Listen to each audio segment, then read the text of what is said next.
Amen.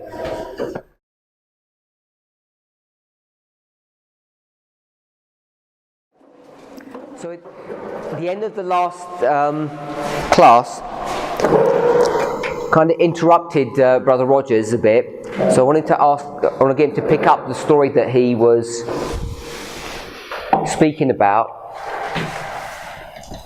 And he took us to the line of Moses.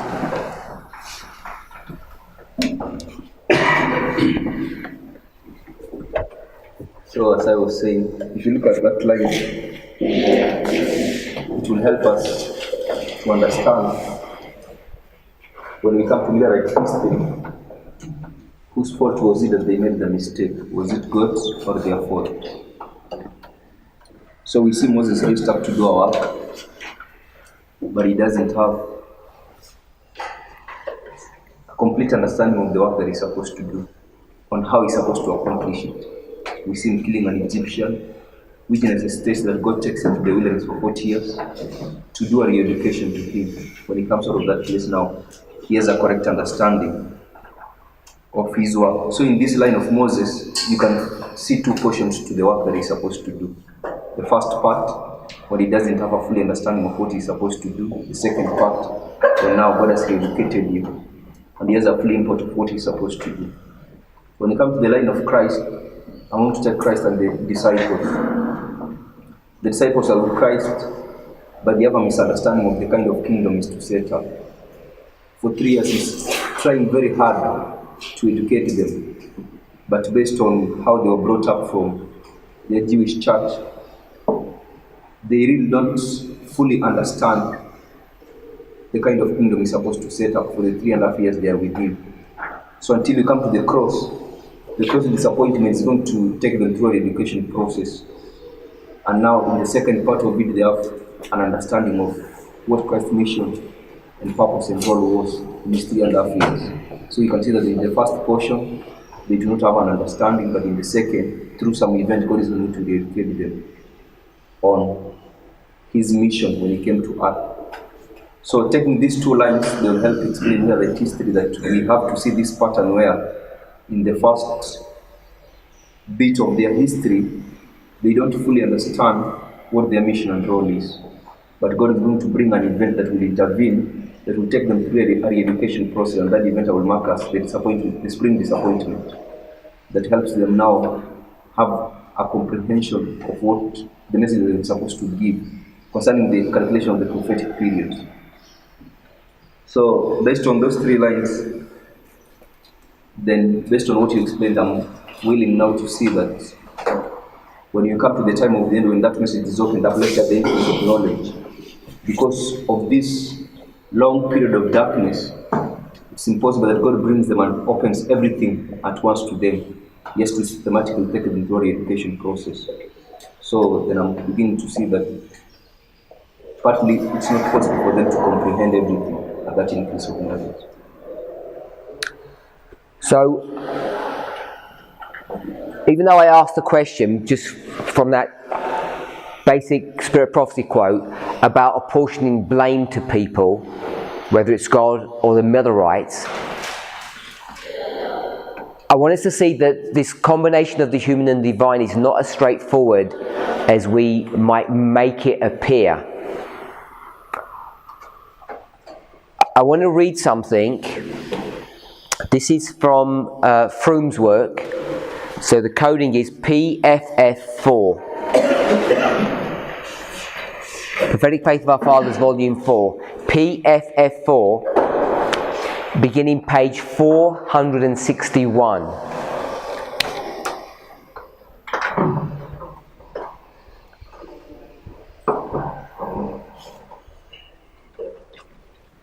Brother Roger still hasn't told us what a hand is yet, because we need to deal with that.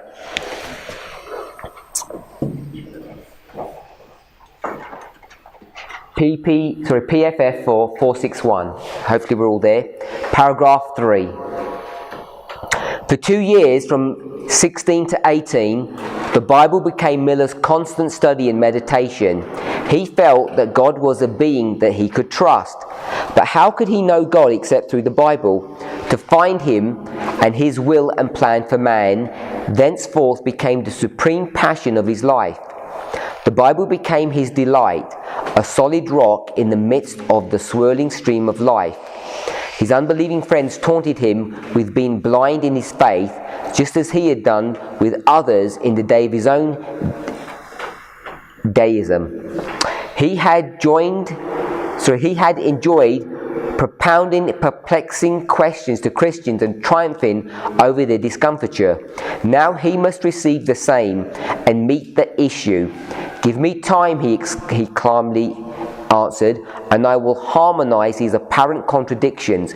So it was this challenge of the deists that drove him to intensive study of the Bible, together with his own strong determination to know for himself. There's a couple of interesting things that we can pick up from there. Whatever his crime was, just like Jacob, it's going to be now poured back upon him. Jacob the supplanter gets supplanted. William Miller, the mocker, is going to be mocked. The ridiculer is going to be ridiculed. The questioner is going to be questioned. But what I wanted us to see, it says, but how could he know God except through the Bible? To find him and his will and plan for man thenceforth became the supreme passion of his life. So when we start talking about humanity and divinity, I'm not arguing he doesn't have a personal walk or communication with God, but how does this humanity and divinity work? It's not some spiritual experience like God gave, and I'm not saying anybody said anything wrong, but I want to say it this way. When we say God raised up a man like snow and God gave him a message like snow, we want to see actually how it works in real life. Because if God raises a man and gives him a message, that's humanity and divinity. But he's saying it this way: how could he know God except through the Bible? The only way you're going to know God is through the Bible. So we can take this idea that he receives a message, the angels speak to him, etc. I'm not shying away from that, but what does it look like in real life? It's a human being wrestling with the Bible in the same way anyone else does. To find him and his will and plan for man thenceforth became his supreme passion, the supreme passion of his life. The Bible became his delight, a solid rock in the midst of the swirling stream of life. People are going to start asking him questions, and what's his response? Give me time. Why can't he just come up with the answer straight away? When someone says there's a Bible verse, answer it. You know, like people expect me or you to do a Q&A. They say, what does this verse mean? And they expect you to know the answer. So he says, give me time. What's that telling us? Sorry? You have to go and search. Yeah, there must be an increase of knowledge. He doesn't know everything. He says, but I have confidence that I can find the answers, that they're there. I just need to find out those answers. So there's a combination of the human and divine. What's his confidence in? In divinity, in the Bible. He says divinity has all the answers. But me as a human being, what's the problem? I need time. I need to grow in my education to understand what divinity teaches. So when divinity and humanity combine and we say, you eat the little book like he's doing, it's not something that as soon as you eat, you have this fantastic knowledge. It's the other way round, that when you eat piecemeal, bit by bit. It's not a sudden thing. He lays aside, next paragraph, all commentaries and preconceived opinion. He took his $18 Bible and his $18 Cruden's Concordance, and with the marginal notes of the Bible and his well-worn histories, He devoted 2 entire years of intensive study to its sacred pages. So he does 3 things. He takes his library, which is history books, he takes Cruden's Concordance, and he takes his Bible.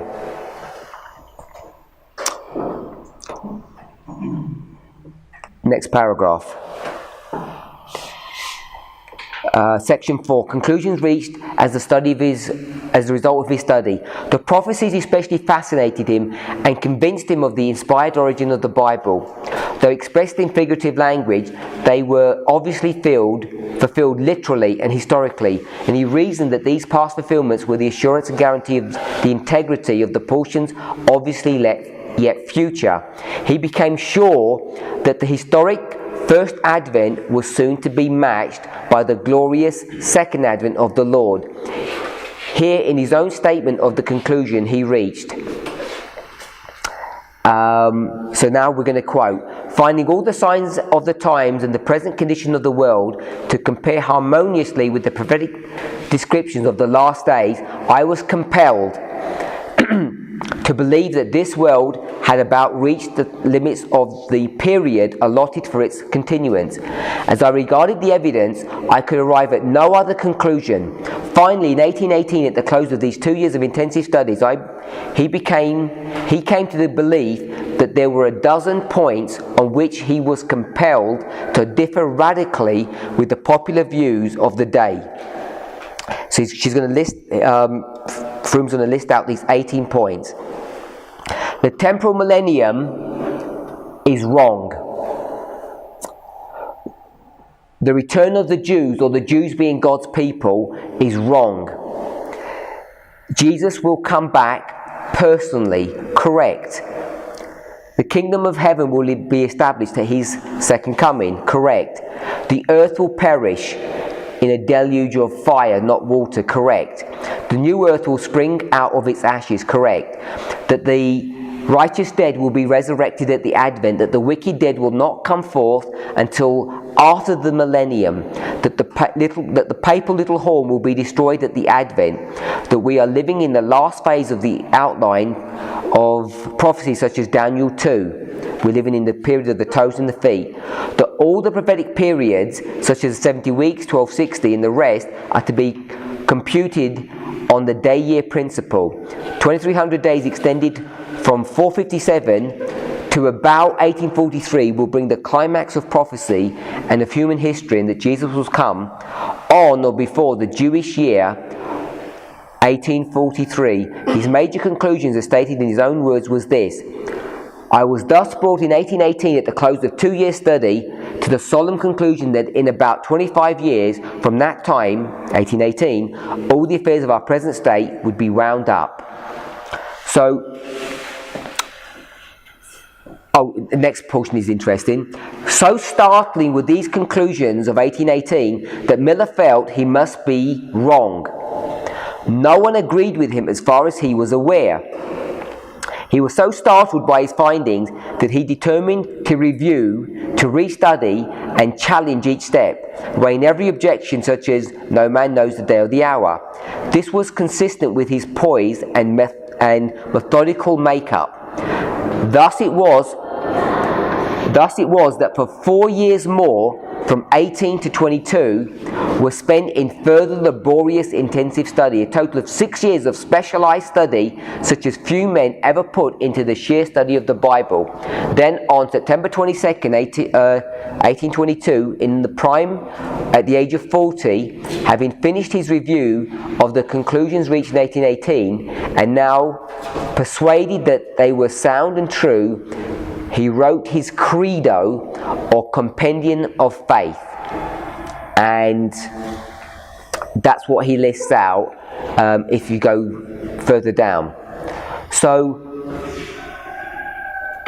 if we go back to 463 paragraph 14, what you'll notice in point 12 and then the summary of all of that, he says on or before the Jewish year of 1843. Why does he say that? he says on or before, and then before that he says about. So he says three vague words: about, on or before, and then in the quote that's at the very end of the paragraph, it says in about 25 years. So what is he doing here with his mathematics? Sorry? Yes, not reached to conclusion of definite time. So my brother says he didn't reach definite time. Do we agree with that? Did he reach definite time when he says about, on or before, in about 25 years? What do we understand definite time to be?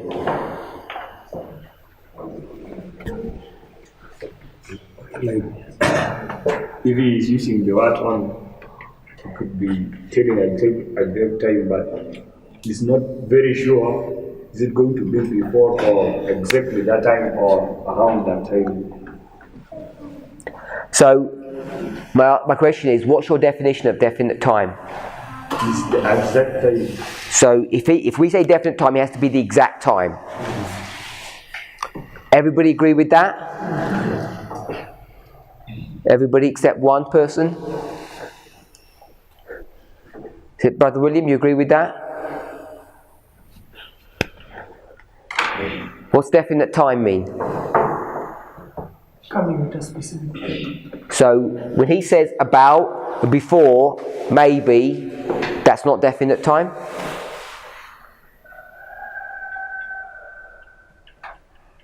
No. It's not very definite. It's not very definite. Okay, my brother? Okay. Definite time is when you identify a particular year or month when something happened. And I'm seeing what he has when he says about before, he's identifying specific years when these things happen. So I'm saying definite time. This is definite time. He's identifying a specific year when this will take place. If I said in about 25 years, it could be 42, 43, 44. Could be before 43. In about. Is that your definition of definite time? If you're in 1818, you say in about 25, how can it be 42? How can it be 42? You're in 1818. Because it's about 25. Could be 44, could be 42, could be 43. In the one before it says on or before 43. That's where I got the 42 from. Yeah, but I see my identifying a specific year when something is going to happen, whether 42 or 43 is identifying a year. Okay, so the fact that he's saying about, he's not definitely saying it's definitely that year, is that still definite time? Yes. Sister Emma?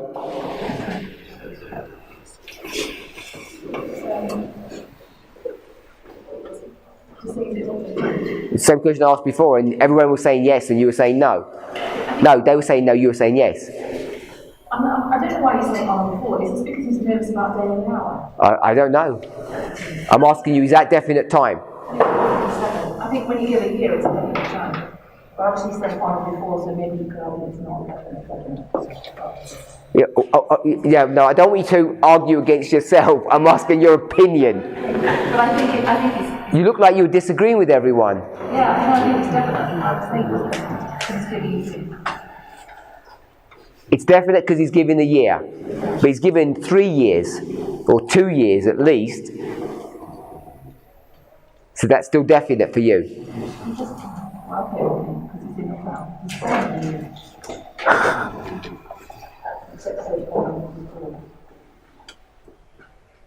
It's more definite later. My brother. Actually, me, I think it's definite because it's giving the end point. He's giving you The end point. the end point. Yeah, saying even if he's not sure when, but he says it can't cross this limit. So time is definitely important. Okay? What is that? Can't be past 43. Yeah. But if I said about 43, Yes. why can't it be past?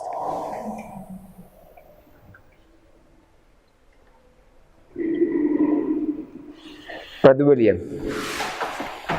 For me, I still think that, like, what Miller is identifying when he says about is not definite enough. What he's identifying is time, but not definite time. So he's identifying that aspect of time, but that time is not definite. So for me, I could rather say he identifies time, but not definite. Because if you say about that can be I want us to explore what we understand definite time to be. I haven't researched it. Maybe we should research it. I don't want to do research in class. But I want us to understand what definite time is in the way it's being used. The reason why I want to do that, it says, going back to the beginning,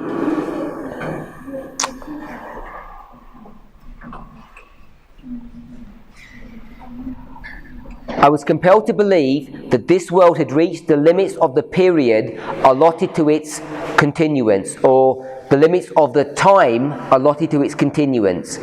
As I regarded the evidence, I could arrive at no other conclusion. Finally, in 1818, at the close of 2 years of study, he came to believe that there were a dozen points on which he was compelled to differ radically from the popular views of the day. He was persuaded that the popular view of the temporal millennium before the second advent and the end of the age was a fallacy. What's that saying? The popular view. No man. When I look at this popular view of the temporal millennium, is where people believe Christ is coming, but we don't know when. So no man knows the day nor the hour. My point why I said that what William Miller is identifying is definite time is because when we began reading, one of the verses he has to go to is the book of Matthew. No man knows the day nor the hour. To know how he's going to deal with that as he presents this message. So I wonder why he's going to that verse if he's not predicting definite time. I want to suggest that the definition of definite time is not a hard date, like it's certainly 43, or it's certainly 42, or it's October, or it's even the season. I want to suggest that this concept of definite time is a direct attack on point one. Point one says we don't know any time, and he says we know time. The subject of time is now a component of Bible study. And it's the argument that no man knoweth the day or the hour or time. And he says, we do know time. We can look around and we can see we're at the end of the world. All the signs are pointing to that, which is part of the logic that he's using here. And he says, we can now know time. And the fact that he says approximately or about, because of his fear, or maybe he's not so sure about the date, 457. Maybe he doesn't even know if that date's correct. Because where did he even get that date from?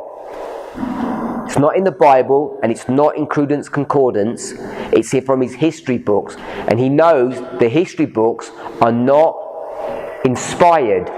So how could you know that your start date is correct? Because we approach it from a different perspective. We said angels gave him the date. How do angels give you the date? They didn't have a dream or a vision. He reads books, and you've got 4 historians giving you 4 dates, perhaps. I don't know what number he has. He has to pick one of them. How do you know if he's picked the right one? He doesn't know. This is real humans dealing with real divinity. He's not got dreams and visions. If he doesn't have dreams and vision, he has to take his best guess and he say, I'll go with this chronologist, 457, but he doesn't know it's correct. So when he comes to his conclusions, then he has to say about, on, or before. Maybe all the chronologists were saying 459, 458, or 457. And 457 is the earliest one that he got. He never found a 456. He only found ones that were before that. So if it was a 458, he would say before 1843, because it would be 1 year before. But he never found one that was afterwards. I don't know all of that, but we have to be careful what conclusions we're drawing when we say this man is weak and faithless, that he doesn't want to give a hard date. Because how can he give a hard date based upon non-inspired statements? He's probably being true to the facts. Remember, we read this man has done study for 6 years like no other, you shouldn't quite say it this way, like no other human has done. And this is Froome saying that. I think that was Froome doing that. It was Froome's original language. It's not even an inspired statement. So I don't think he can do anything but say it's about this time, depending on what you're going to go with the start date, because no one knows.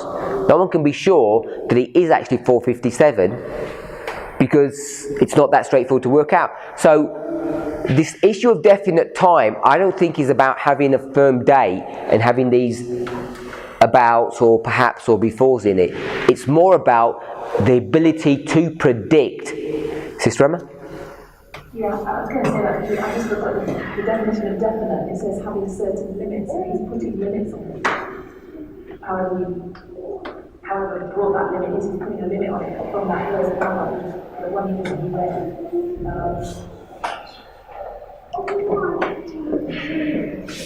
I was compelled to believe that this God had about reached the limits of the period allotted for its continuance. So that's within the definition of definite. So he's looking at the world in 1818, and he says it looks bad.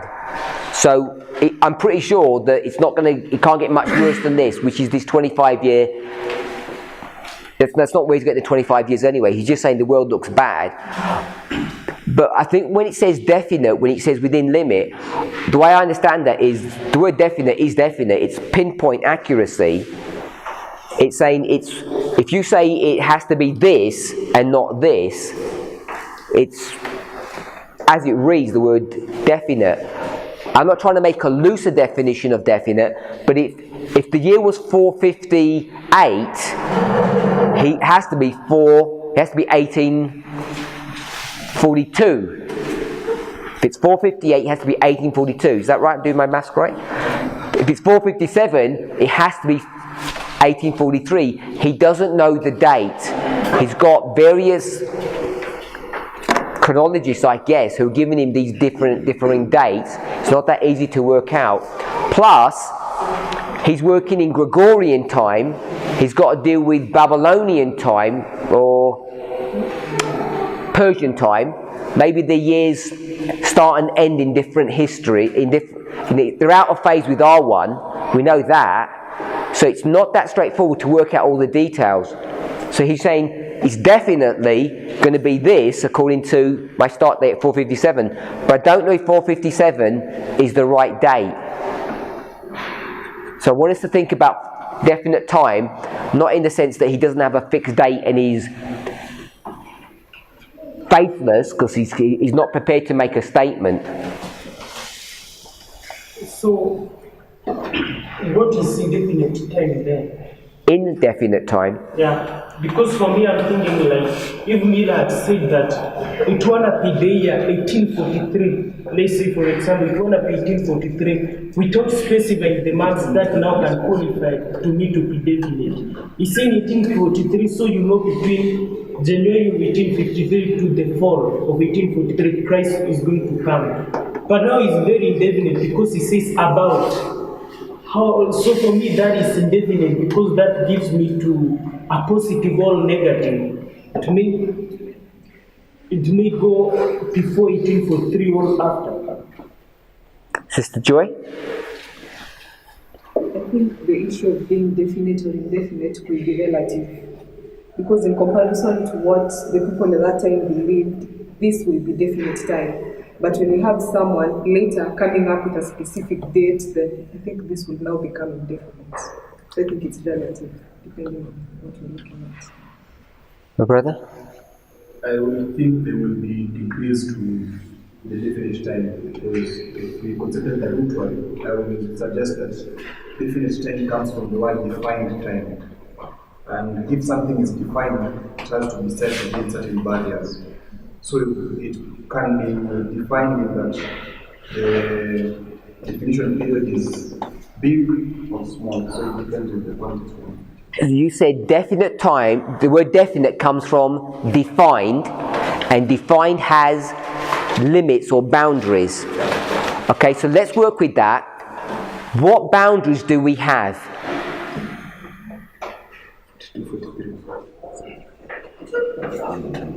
This way the calculation is being done, you need to have how many components to actually get your answer? 2 components. One of them is what? Suggest the start. To start, and the other one is? Sorry? The end is the answer. The duration. So we've got this, and that's where we're going. So you said definite time is come from defined, and defined has some boundaries or limits. So let's go with the duration. What's the boundaries of the duration? Goes from when to when? The duration. What number is the duration? What's the boundary for that? You're not understanding my question. What's the boundary of that number? Sister Emma? You don't understand? 2,300 days. How much can you grow that? The boundary of that. How much can you grow 2,300? You can't. How much can you shrink it? So the boundary is that it's the fixed number. So I would do plus or minus 0. So it meets all the definition of definite is defined. It has a boundary. The boundary is plus or minus 0. Okay, so that's that one. The other one is what? The start date. So this is 4:57. What's the definition of that? Definite time, defined time. Is that what you defined? What's the boundaries for that? So I'm going to say plus or minus. Say if we said 1 year. The way he's written it, I'm going to say it's not plus or minus, it's minus 2 years. So when you say minus 2 years, it could be 457, 458, or 459. This is definite. It meets all the requirements of definite time. You just don't know when it starts. So it has, to me, just with the definition, contextually, it has all the characteristics that what he's doing is definite time. This is defined. It's a hard number, so there's no variation in it. This one isn't. You can't go to the Bible and it says it happened in 457. It doesn't say in the 6th year of the king, and the 6th year of the king is this. It tells us the year. Is it? What year is this? About the king. So we've got the 7th year of the king. So if I asked you, when is the 7th year of the king? You don't know when it is. Someone has to do some guesswork, some detective work, some calculation. And you don't know when that's going to be. So why would he say before? Because he doesn't have, I'm suggesting, 3 people all saying the same thing. So he says, upon testimony of 3, it's a firm thing. He might have different dates. So he's forced to be honest and factual about it's 457 minus 2, maybe minus 1. I don't know, because he doesn't give us the information. I think this is exactly what definite time is, if we're okay with that. It's not indefinite, it's definite. It meets the grammatical and the mathematical definition of how we would approach this problem. If we accept that, and maybe you don't accept it yet, but let me ask you a second question. What's the problem here? Is that the problem? No problem, because it is no variation. That's the problem, isn't it? So what don't we have? We don't have enough knowledge or information about this. So what do we need? An increase of knowledge. So we need an increase of knowledge. So does William Miller say, I'm not going to do anything until I get an increase of knowledge? Or do I say something, believe something, trust something with all the information that I have? What does he do? Second one, what should he have done? The second one, because that's how we create our reform line. The book of Daniel is unsealed when he's 16 years old, already and waiting for him to begin to understand Daniel 8:14. So he's going to start to investigate Daniel 8:14 step by step. How many times, you do this with lots of people, how many times you ask me and I say, well, I'm not sure, you'll say, well, just tell me what you know so far. And I'm saying, no, if I do that, it's dangerous. You say, no, just tell us, because it's good, at least we'll know a little bit. And I say, what if I'm wrong? You say, it doesn't matter, just tell us what you think. We do this, it's exactly the same characteristics, because we all believe in increasing knowledge. Because if you don't get this and state it, what happens? You can't build upon it. We have to be able to build upon truth, and we do that by stating things at our current understanding, and then we build upon them. All life works that way. Are we okay that this is definite time? Yes. Have we been persuaded yet, Brother William? It makes sense. Yeah? All that we need is more accurate information.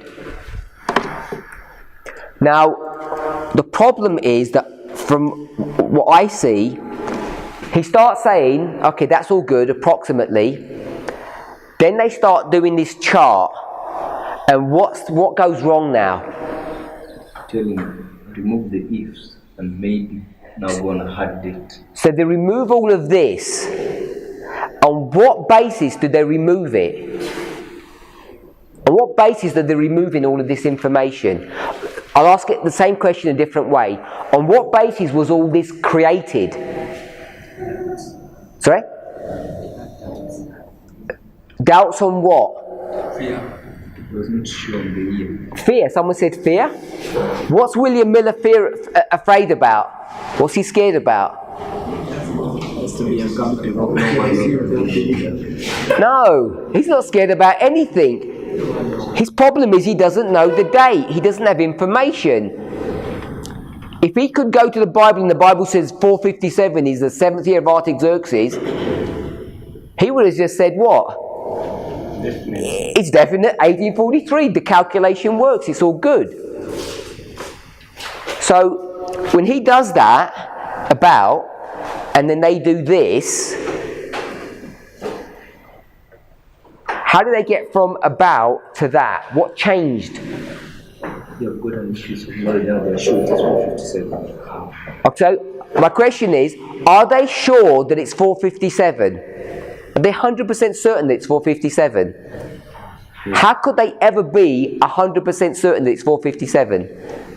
How could they ever know it's 457? Increase of knowledge. So either they're going to do some more research, or maybe there's another option. Maybe they don't do any more research. Maybe they do what we do, is they just remember one date, 457. Let's remember 457. And when they remember 457, then they say, oh, therefore it must be 1843. Or is there another solution? My brother says an increase of knowledge. How else are we going to do that? Increase of knowledge. What increase of knowledge do we have?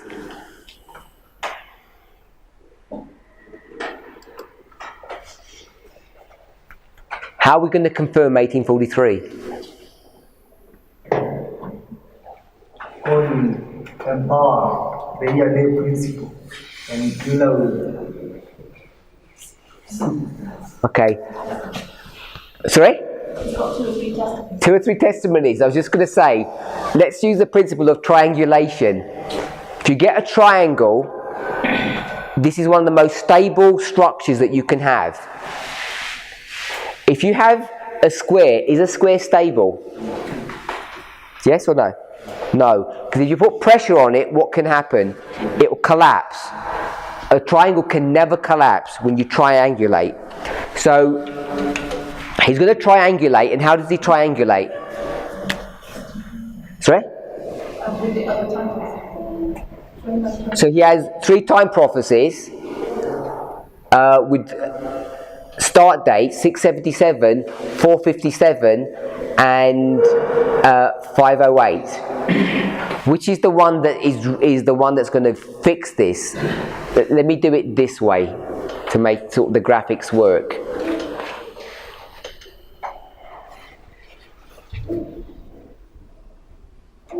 You apply pressure here. This one is the load bearer. Which one would that be? The one that guarantees that you're correct. 508. Sorry? 508. Why does 508 guarantee?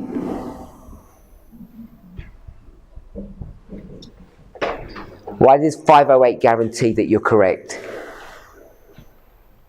I can say,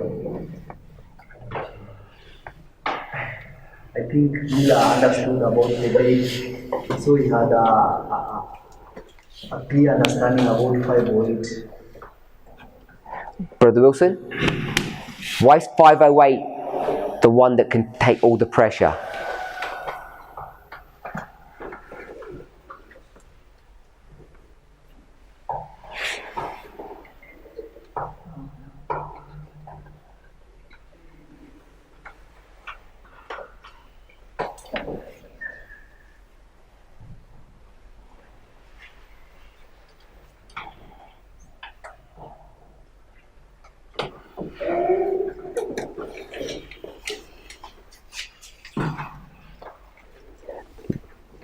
I would suggest because it's in the modern era and we have enough historical information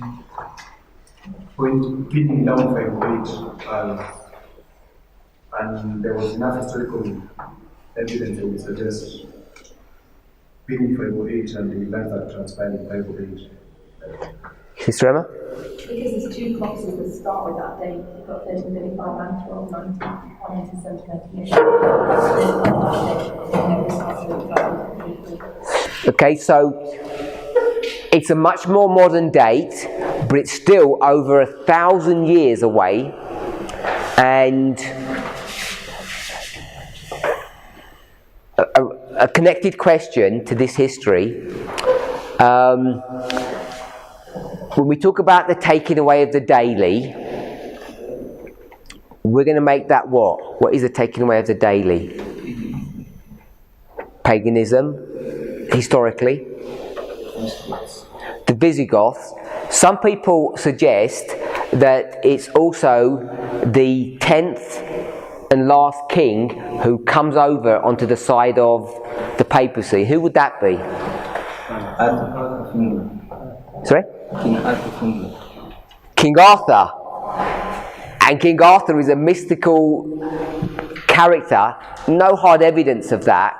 So even though we've got sort of some history here, even the history is a little bit shaky about exactly what goes on and what doesn't. The history of the Visigoths is pretty accurate though, but the history of King Arthur isn't. But if we're going to use a more definite one, the reason why 508 is so rock solid is because you don't just have one prophecy here. We go for 1335, but 1335 in and of itself is a prophecy of three, or a date that connects three prophecies together. Three prophecies are 1335, 1260, 1290. And it's the relationship of the 1290 and the 1260 that enables you to come to 508, depending on how you read the verses. So without going into mathematics of that, is everybody okay with that understanding? Yeah? 508 is fixed.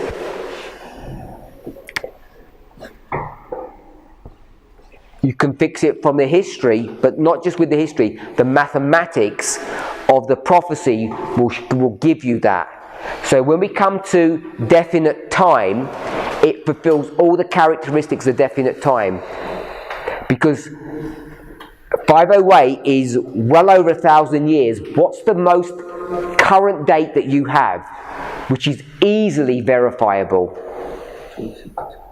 The date. Not 508.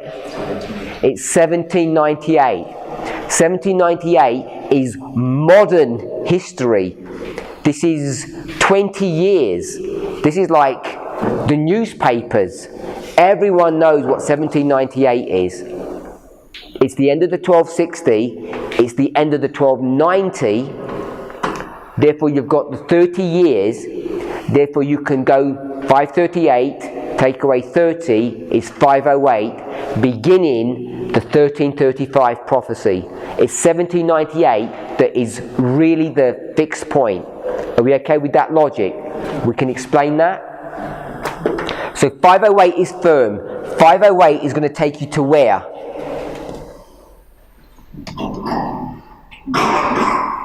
$508 plus or minus 0. 1335. Therefore 1843. Fixed plus or minus 0. This is not the definition of definite time because it's better than definite time before, but it's triangulating things. It's using testimony of 2 or 3. It becomes established. 677 comes from where? It's chronologist or a Jewish tradition. They say this is the 20th year of Manasseh. I think it's the 20th year of Manasseh. 20th year of Manasseh is okay, but what is the 20th year of Manasseh? What's his first year? You still have to lock in some kind of chronologist to do that.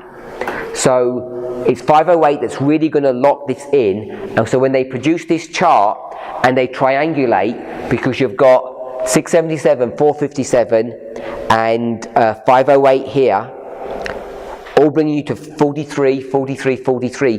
When you do that, now it's fixed. He's used another logic to with the 677. We did that before, the 2520. That's what this 45 years is here, if you like. The 1798, 45 years. It's the last part of paganism. It's not a true second witness, but it's an additional piece of logic that they're going to use. They get the two 1260s, cut one of them, and tag it onto the end. So it gets all the numbers to work, but it's 508 that really is a fixed number. We now know the problem with all of this is 508, 1335 is not the same prophecy as the 2520 or the 2200 days. He makes them the same, but they're not. We okay with that? That's where his mistake is. Questions? Okay, so what I want to... So from where we did, we saw that from 1816 to 1818, Miller comes into a conclusion that Christ is going to come in about 25 years, all before the Jewish year 1843. But that paragraph told us that because at that time his views couldn't be accepted, he again went back to review the material that he had started for more 4 years. I'm not trying to do away with the increase of knowledge and believe that in a reform we have an increase of knowledge. But when he reviews his material from 1818 to 1822, again he arrives at the same conclusion. What is that telling us? There was no increase of knowledge, or what is happening? Because he's going back for 4 years and then he arrives at the same thing he had arrived. We don't see any other change. I agree with that. That's why we make 1818 when we think about a waymark, that this is the waymark that defines the increase of knowledge. Because when he goes 25 years, he's already making the prediction in 25 years. You can argue that 25 years is a binding off or a conclusion of a matter. So there the message ends. There's no new information. I agree with that idea. We just do increase of knowledge and sort of keep on making it go on and on. Because the increase of knowledge, where would you end it really? Because kind of we often just do this and kind of leave it there. But it extends. It goes all the way to the end. Yeah. Remember we said about darkness, we put darkness here, and the period of darkness comes to an end. It doesn't come to an end. The whole reform line is a period of darkness with increasing light coming to individuals. Many people remain in darkness. So it's darkness there, plus light, it's this tension. The increase of knowledge doesn't end here at the formalization or the empowerment. It goes all the way to the end. It never stops. But we mark a hard date, 1818, because when you go from 1818, as you've identified, for the next 4 years, there's no increase of knowledge. It's fixed. But we take the increase of knowledge as sort of a general idea about the whole history. Sister Emma? So I just wanted to clarify, we mark the chart producing as when he starts to definitely say it's 1823. Do you know when he starts to definitely say without a shadow of a doubt? It's kind of like he's got all that information, he's got all this information about his properties, so he knows all those things. So, but when he starts definitely saying it's definitely, because we mark it in our history that when he produces that chart. My argument, he never does. I don't think as a human being he ever does that. He always wants to be cautious or vague. It's the other people that take his material and do that. Maybe he's willing to accept that there may be a mistake somewhere. It all looks right, but I don't want to be so dogmatic. And it's the chart that becomes a dogmatic issue. And it's people taking his material and doing stuff with it. He never produced the chart. Behind the chart, there's so many people that accepted that he was confident, or was he just did everything? I don't know to make a firm position on was he behind it. I think he was behind it. But he's always expressing this concern that let's not be too hasty, and then when snow comes or the disappointment happens, he says, see, I knew it, shouldn't have been so hard, because he still has confidence. He says maybe it's next year or maybe it's in a few months, let's not be firm or fixed about the date. I don't think he was ever took that position. He gets railroaded into this issue. So we are saying that when he had these phrases about or before, from the quotation that we have read, had he by that time understood the 548 and the 677 year? So this is an interesting point, that when does he understand about 508? What time period does he understand that in? And from my understanding, he knows about it in 1818. He already knows about that. He didn't sort of say, oh, well, I've only got 457, which is the logic that I was presenting. He has 508 there, and he still has this caution.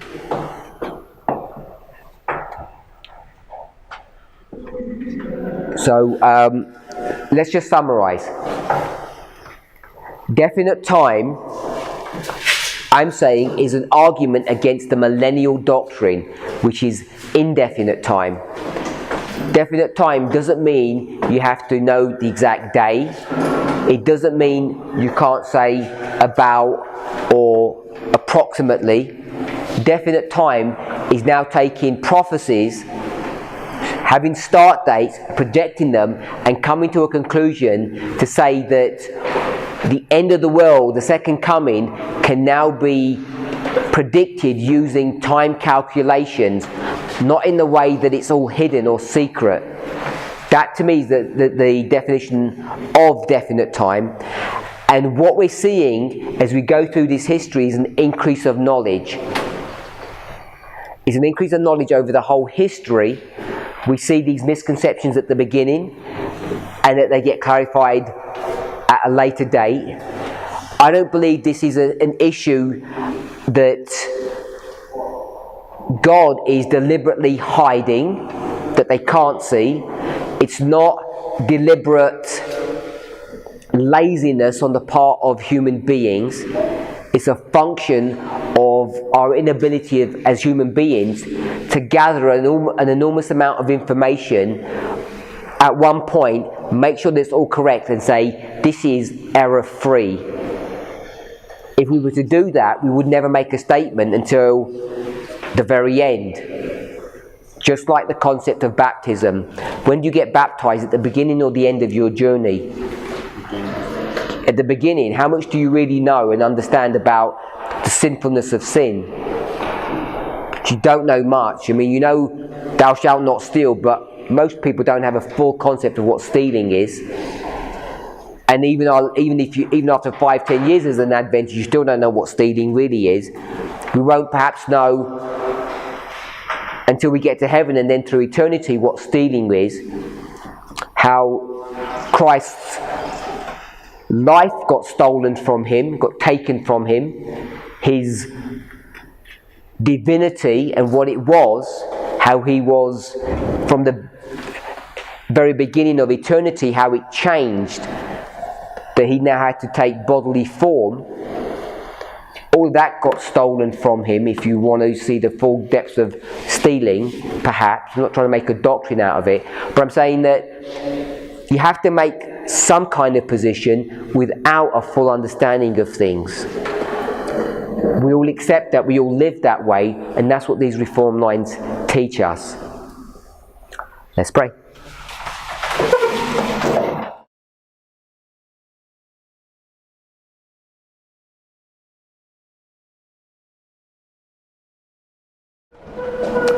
Heavenly Father, we give you praise and thanks for your goodness. Help us, Lord, as we continue to have an increase of knowledge, not only in your prophetic word, but in who we are as your children. As this increase of knowledge impacts our minds, may it also impact our hearts, so that we might have a corresponding religious experience that is in conformity to your word. Lord, as we come to the few remaining days of this school, help us to continue to press together, to be loving and kind to one another, and to continue to honour you. We ask for a special blessing upon the food that we're to eat, and carry us through this day. We pray in Jesus' name. Amen.